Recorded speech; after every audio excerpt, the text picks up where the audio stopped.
to have you join us here today. We're going to be in the Little Church Lab together for all of Term 3 as we explore some really big questions. How fun is that? Would you like to join us as scientists in the lab? We would love some help because we have lots of questions to answer. Questions about happiness, work, time, justice, even wisdom. Maybe you have some questions that we could think about too. Scientists are very curious people who like to solve problems and answer questions. And they do that by doing science projects called experiments. Scientist Megan is going to come and join us in a little while, and she will explain a bit more about experiments. But for now, I think we should start by playing a game. Okay?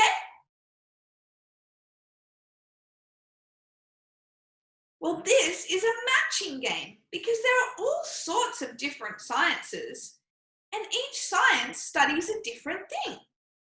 Lots of them have pretty funny names, so I thought maybe you could help me to sort out the names of particular sciences and match them up with the description of what they study.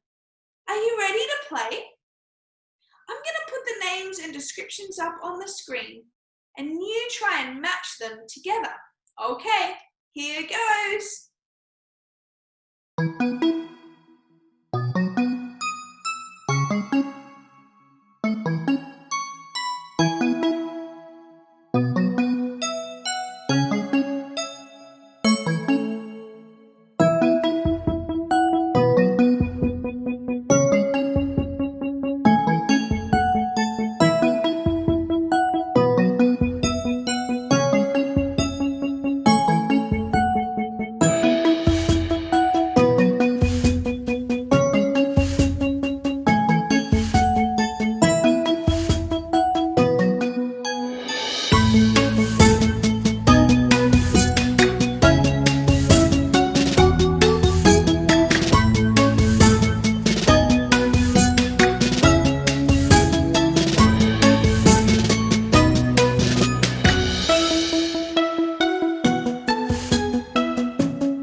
Wow, that was hard work, wasn't it?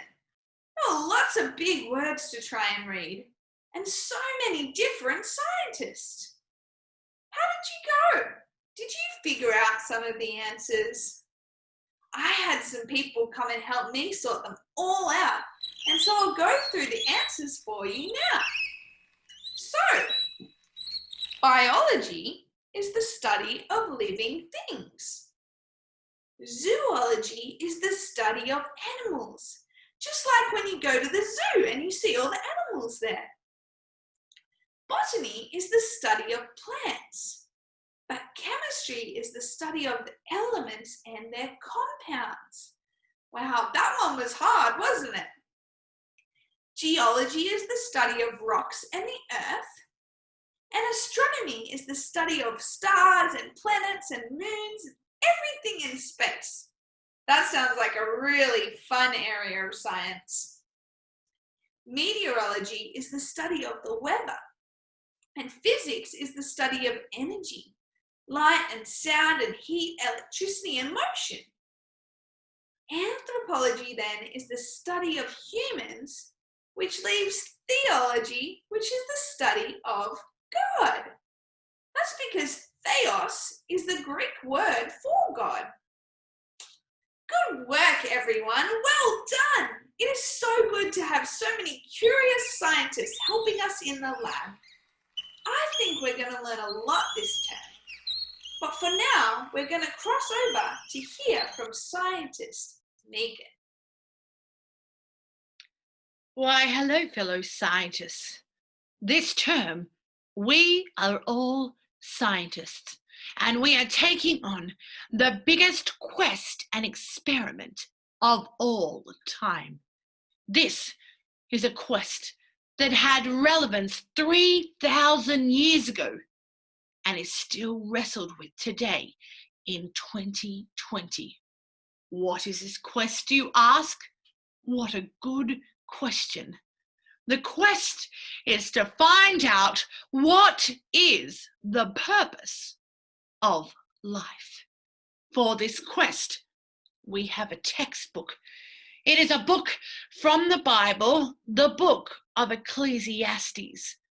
The book of Ecclesiastes is the record of this great scientific experiment, which was already taken on for us by a fellow ancient scientist who has done the hard work on this experiment already for us. Let me introduce you to him. The book of Ecclesiastes tells us that he is called the teacher.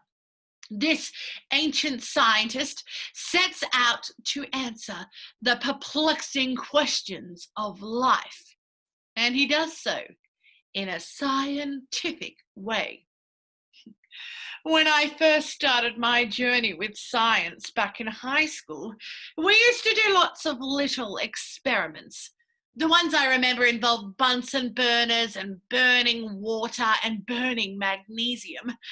I kind of recall this sulfur gas egg smelling thing and these purple crystals that turned things into purple.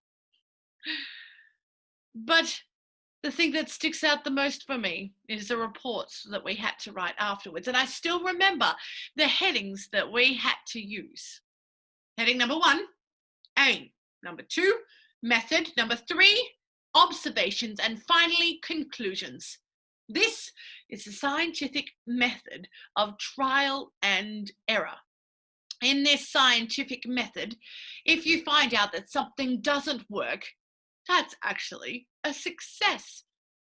Our ancient scientist, the teacher, does exactly that. He sets out his aim and his method and his observation, and he draws conclusions. You see, this book, the book of Ecclesiastes, is the teacher's scientific journal as he sought out the purpose of life. And it will help us too, as we also ask these big questions. Why this quest, you ask? Well, everyone, everywhere is trying to work out what the purpose of life is, whether they know it or not. Everyone is trying to work out what life is really about and what we ought to do with the 80-odd years we spend on planet Earth. And we have many voices telling us what life is really all about. People will tell us it's about success or popularity or satisfaction or being the best you or doing whatever makes you happy. Our scientist's method is to look at the world through the eyes of someone who doesn't know God.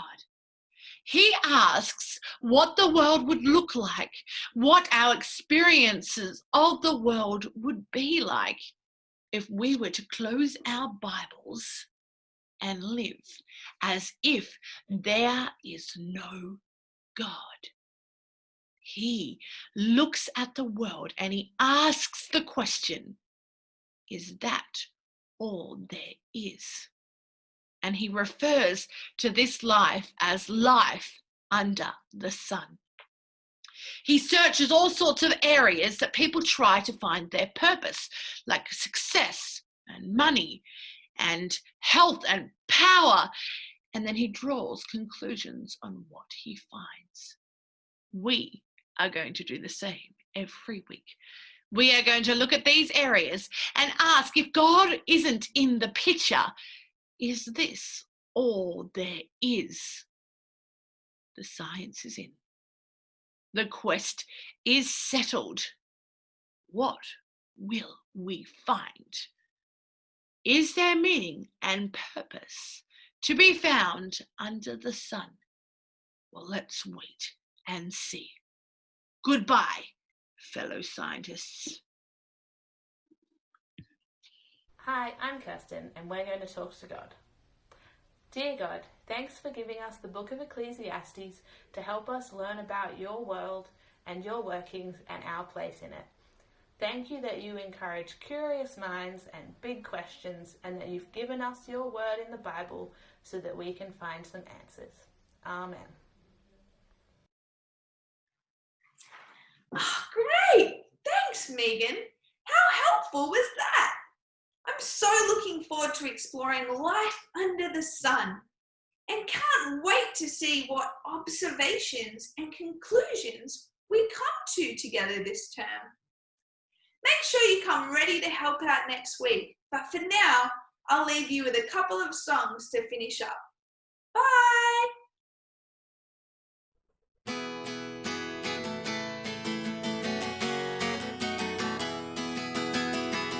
Our God is a great big God. Our God is a great big God. Our God is a great big God, and He holds us in His hands. Our God is a great big God. Our God is a great big God. Our God is a great big God, and He holds us in His hands. He's higher than a skyscraper, and He's deeper than a submarine. He's wider than the universe and beyond my wildest dreams. And He's known